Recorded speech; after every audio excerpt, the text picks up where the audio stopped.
The National Broadcasting Company presents Dick Powell as Richard Diamond, Private Detective.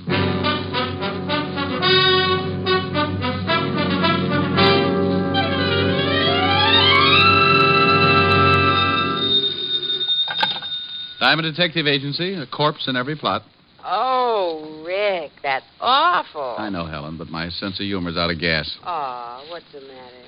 No business? Not for a week. If a client walked in now, I'd probably swear it was an hallucination and referred to Bellevue. Walt's been trying to get you. He called here about 5 minutes ago, said it was important. I just got in the office. I'll give him a call. Am I going to see you tonight? You know it. Me and my empty wallet will be glad to stop over for dinner. Well, I'll have Francis fix something healthy. Tell him to cook some money. I'll see you around 7 then. Don't forget to call Walt. Bye. Bye.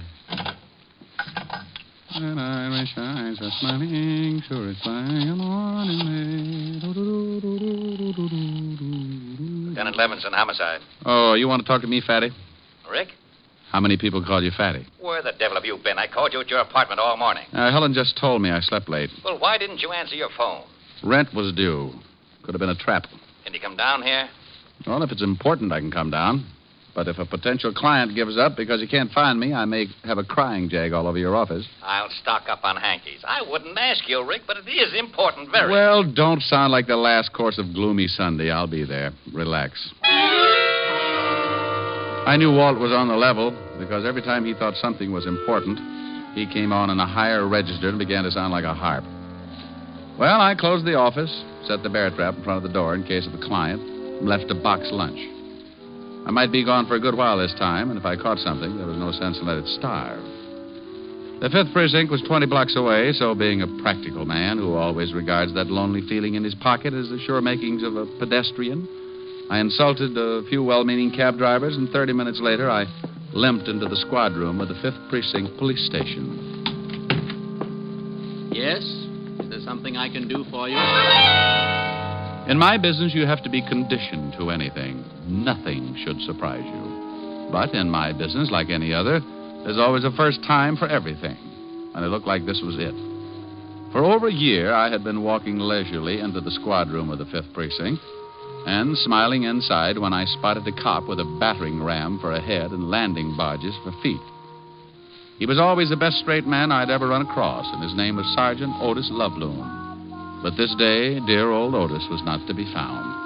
Instead, sitting at his desk, looking up at me through a pair of thick horn-rimmed glasses, was something else.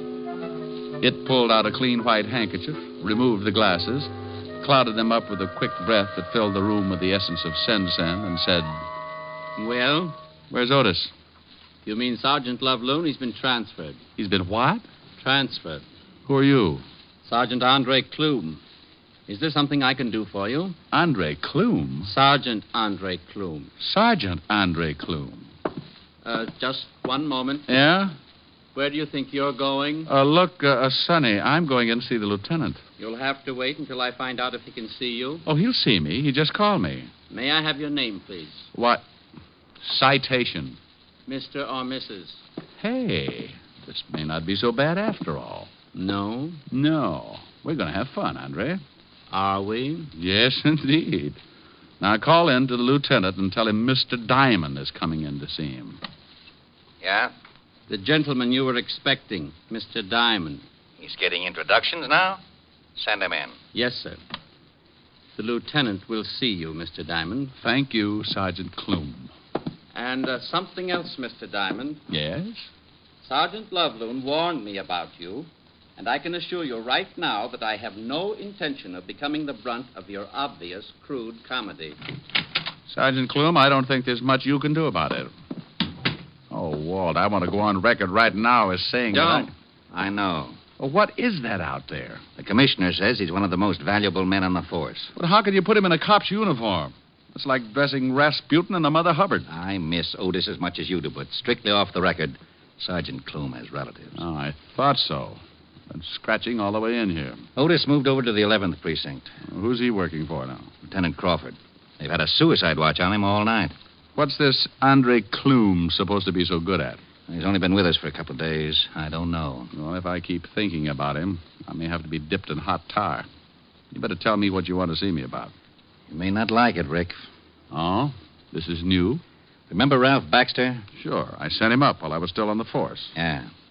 Well, you worked on that case for over a year, didn't you? You were in charge of the department. You know darn well I did. Rick, you knew Baxter's habits better than anyone on the force. Oh, now, Walt, what's it all about? Is Baxter loose? Very loose. Busted out at 8 o'clock this morning along with 7 other guys. Oh, all got away clean? Every one of them. One of the best planned breaks I've ever heard about. Well, if Baxter was in on it, it had to be. He's a smart boy, Walt.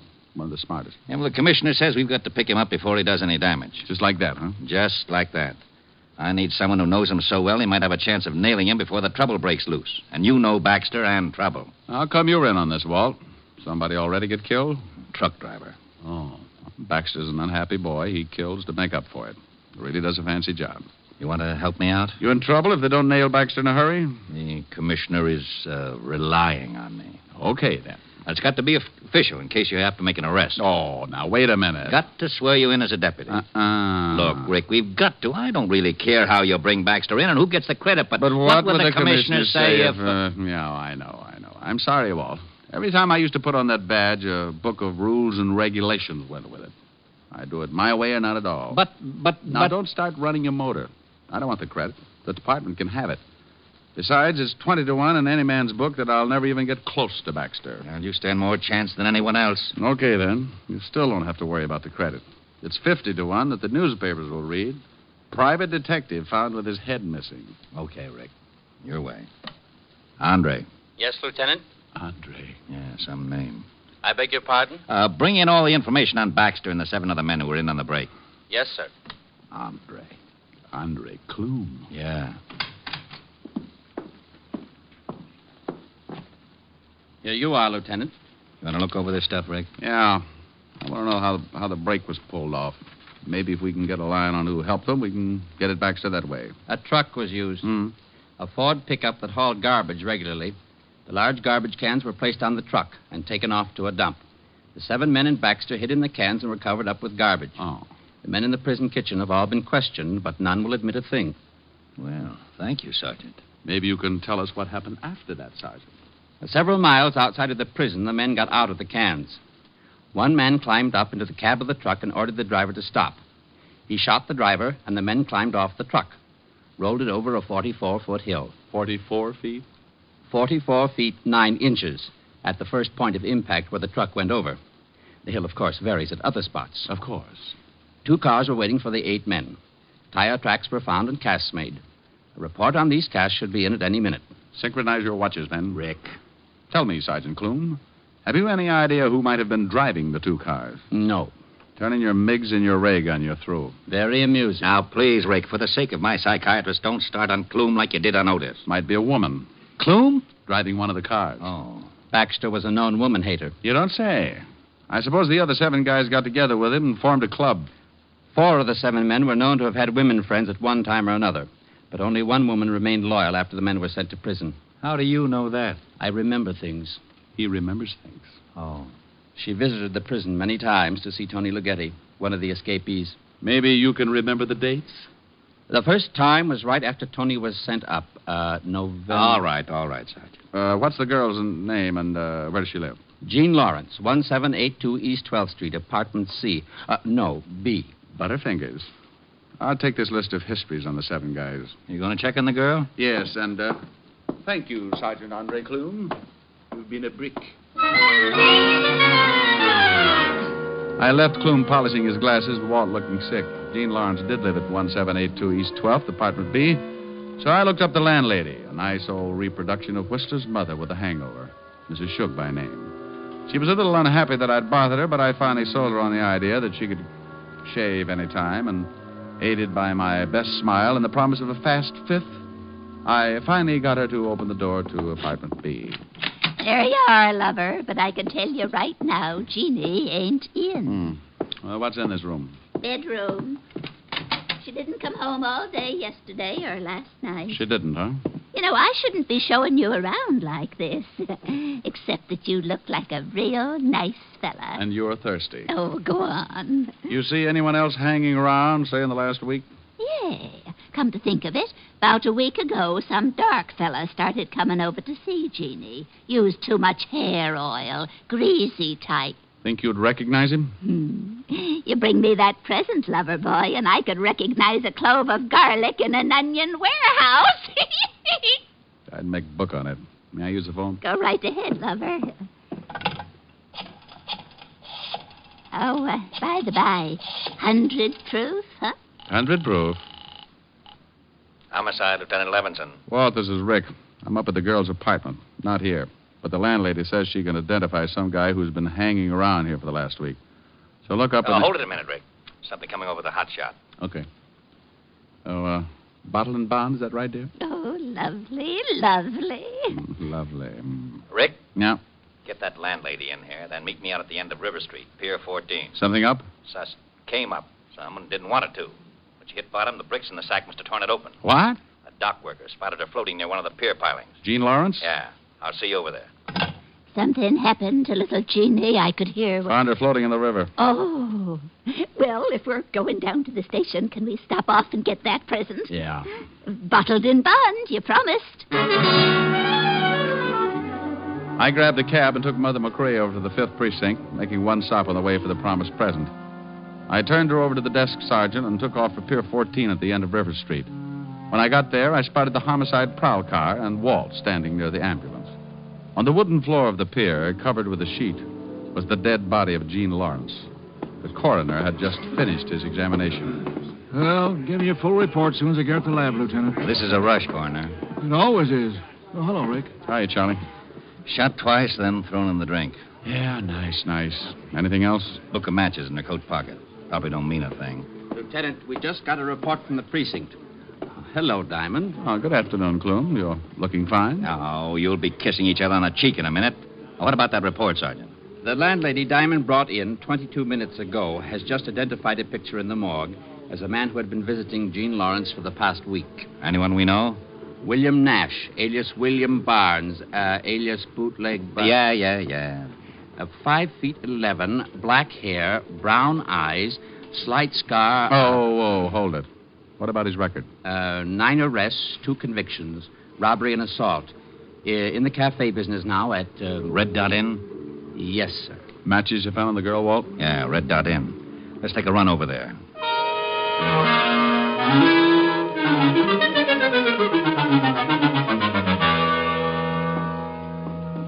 Yes, gents, what'll it be? William Nash, he around? No. Police. He still ain't around. He got an office? Well, He got an office. Yeah. Where is it? Top of those stairs. Down the hall, last door. Go around to the back of the bar, Clume. Yes, sir. Hey, now, wait a minute. You ain't supposed to come back here. See that he doesn't have any way to let Mr. Nash know we're coming up. Just go ahead and tend your bar. You guys want to get me in trouble? Not unless Nash is really in his office. Then you don't have to worry about trouble. You're in it. Let's go, Rick. Down the hall, he said. Last door. We both go? Yep. Fire escape down there. This way, Sergeant Clume covers him. Can Clume shoot? I forgot to ask him. You get on there by the fire escape in case he gets past me. Who is it? Fire department. What? Yeah, we received a report that your cafe isn't properly equipped in case of fire. Are you nuts? I just had no extinguishers. William put in- Nash, Yeah. Now what the let's devil? go. Huh? You heard him. Hey, what is this? Police, let's go. He's clean. All right, copy. You want to haul me in? What's the charge? Murder. Murder. Now listen, you Start don't... walking. Who's murdered? Jean Lawrence. Down the steps. I don't know any Jean Lawrence. Sure. Everything all right, Lieutenant? Go upstairs and watch this guy's office. Yes, sir. You need a warrant for this, you know. I'll get one. I tell you, I don't know any Jean Lawrence. My friend, I know a little old lady who thinks you wear too much hair oil. She's going to make a very big liar out of you.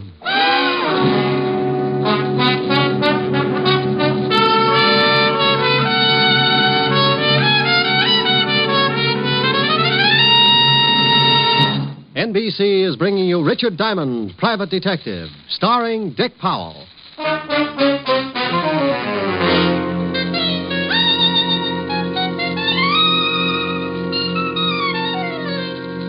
All right, Sergeant, get the lineup going. Yes, sir.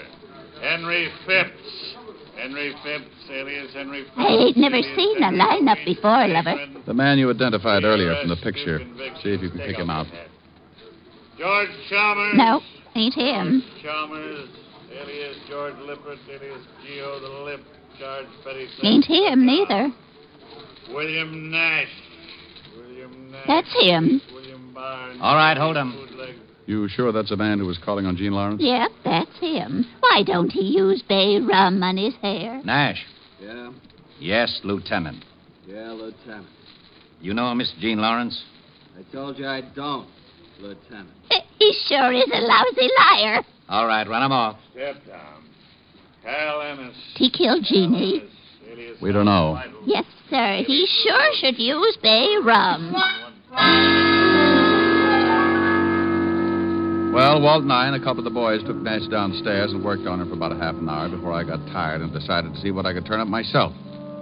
Nash still wouldn't admit he knew the dead girl, and we still weren't any closer to finding Ralph Baxter. I was pretty sure that Nash was connected with Baxter in some way, or he would have admitted knowing the girl and denied the killing. So I went back to the Red Dot Inn with a warrant to search Nash's office. Sergeant Andre Clume was guarding the door in the best prescribed manner. Legs spread, arms folded, back straight against the door. You're flat. Mm-hmm. What? Oh, Diamond. I have absolutely no excuse. I'll understand if you report me to the lieutenant.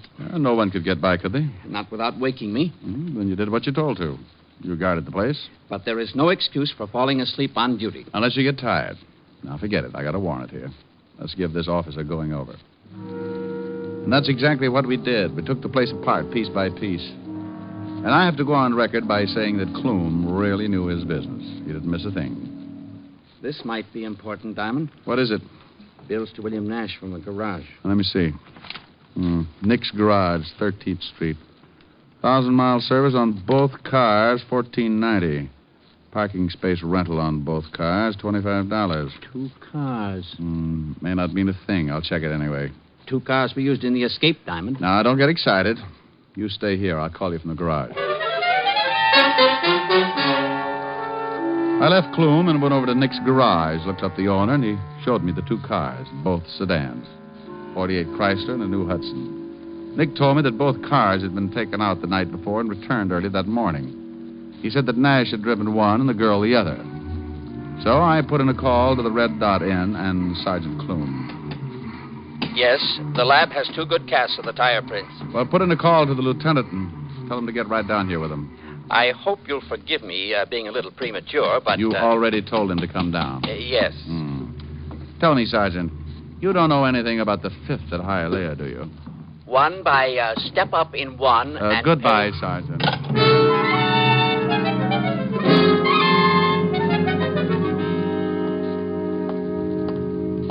Hello, Rick. Well, this is Nick Miller, runs the garage. Hi, Lieutenant. Miller, how about the cars? This one and that one. Hold this cast. I'll try the other one. Okay.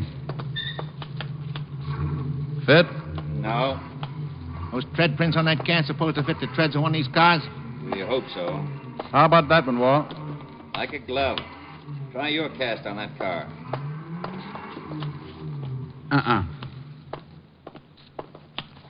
Fits this one, Walt.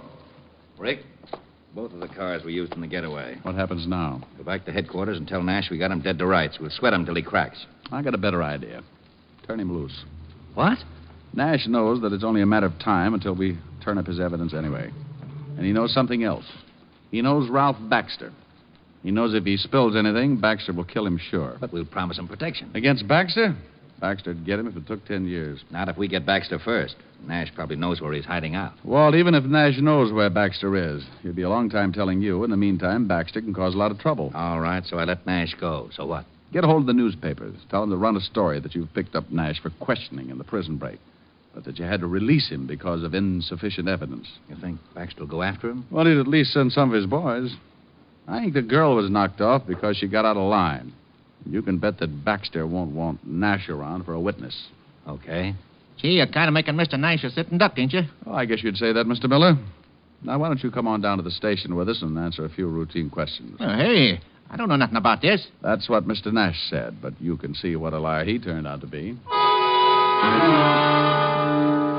We went back to the precinct, and the garage owner was held for questioning. In the meantime, 2 men were sent to the home of William Nash, and the phone tapped. 2 other men took their places on a stakeout at the Red Dot Inn, another pair at the garage. The garage owner was cleared of any suspicion and told to go back to work, but warned not to say anything. About 4 in the afternoon, a call came over the hotshot at the 5th Precinct. My name is Barton. I've just been robbed. Where are you calling from? I own the Rome jewelry store. 3 men came in and tied us all up. They stole over $100,000 in gems. Anyone hurt? My clerk, he's still unconscious. All right, what's the address? Corner of Wilmot and 21st Street. It looked like just a routine robbery at the time, so the robbery detail took over. Walt released Nash and called the papers. Around 4:30, Walt got a call from robbery. Levinson. Jennings, Walt. Those guys that held up the jewelry store over on Wilmot Street. The owner just identified one of the hold-up men, Tony Lughetti. Oh, thanks. Rick, Tony Lughetti, one of the guys that busted out with Baxter, has been identified as one of the hold-up men in the jewelry store. Now it starts. The gang had gotten away clean. No trace, except a cab driver who spotted a green sedan in front of the jewelry store. 3 men in it. We waited. Levinson. Sullivan, Nash just got a phone call.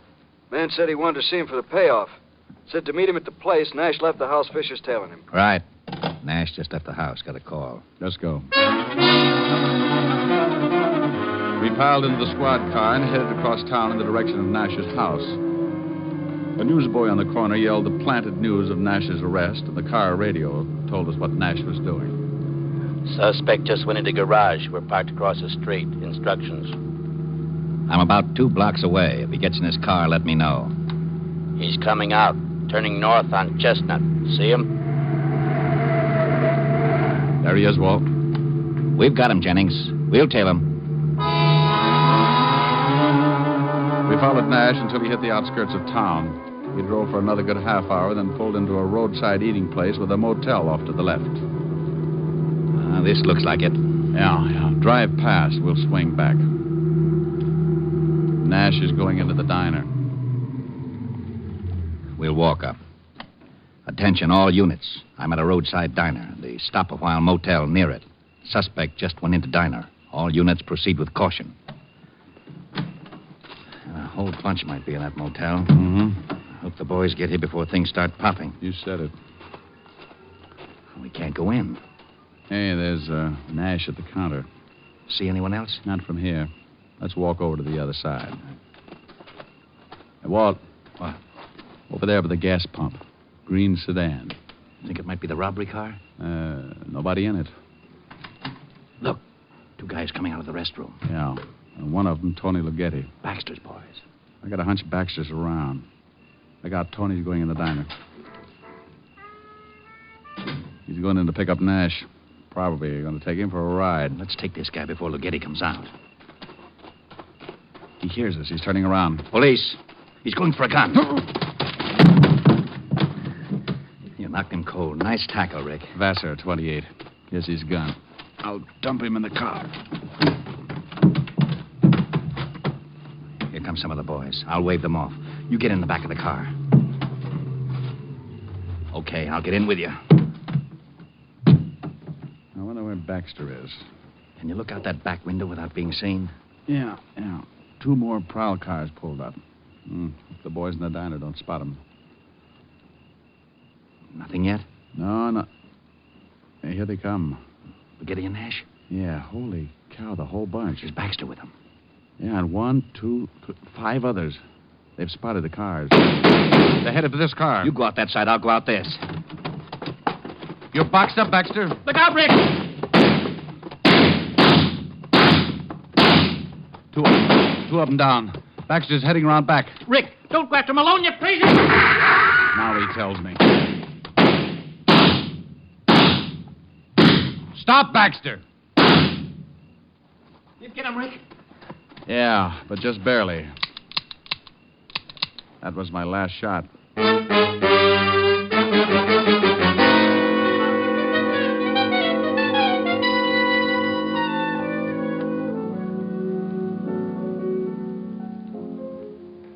How was the dinner? Oh, if I'd eaten any more, I'd need a new belt. You gonna tell me what you did all day and why you were so late?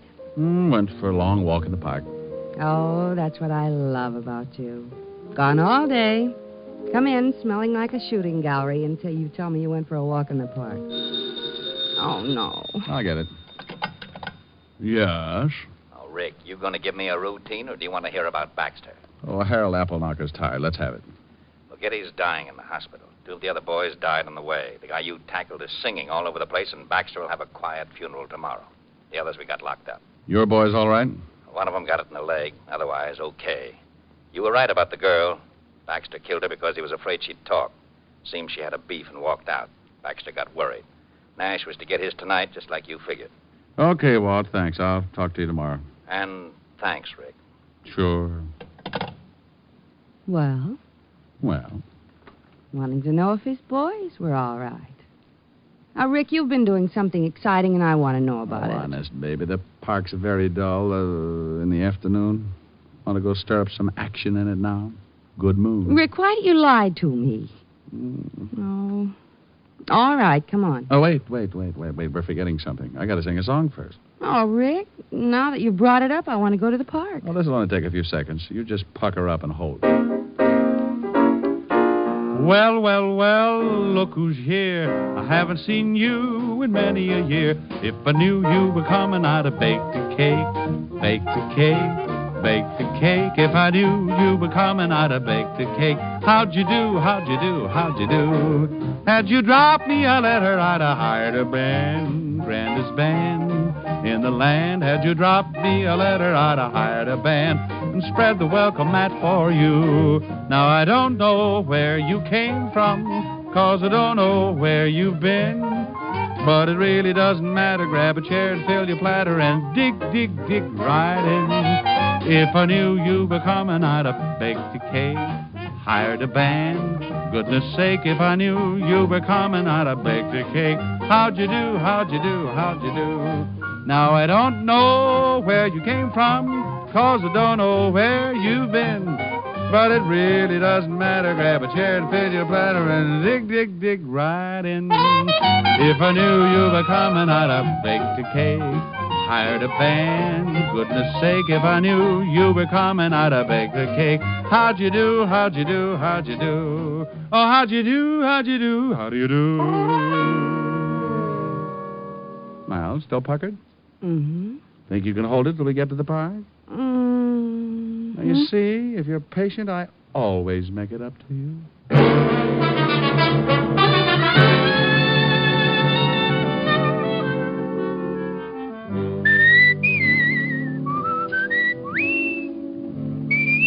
You have just heard Richard Diamond, Private Detective, starring Dick Powell. Lieutenant Levinson was played by Ed Begley. Also in the cast were Virginia Del Valle and Wilms Herbert. Music was under the direction of Frank Worth. Tonight's show was written by Blake Edwards, and the entire production was under the direction of Jack Johnstone. Dick Powell currently may be seen in the motion picture version of the best-selling novel, Mrs. Mike. Richard Diamond's Private Detective will next be heard 2 weeks from tonight. Check your local newspaper for the time of broadcast. Listen next week at this hour for Dangerous Assignment, starring Brian Donlevy as Steve Mitchell, Soldier of Fortune. Remember, at this time next week, it's Dangerous Assignment on NBC. This is Eddie King, inviting you to be with us 2 weeks from tonight when we will again bring you Dick Powell as Richard Diamond, Private Detective. For all the family, try Father Knows Best tomorrow on NBC.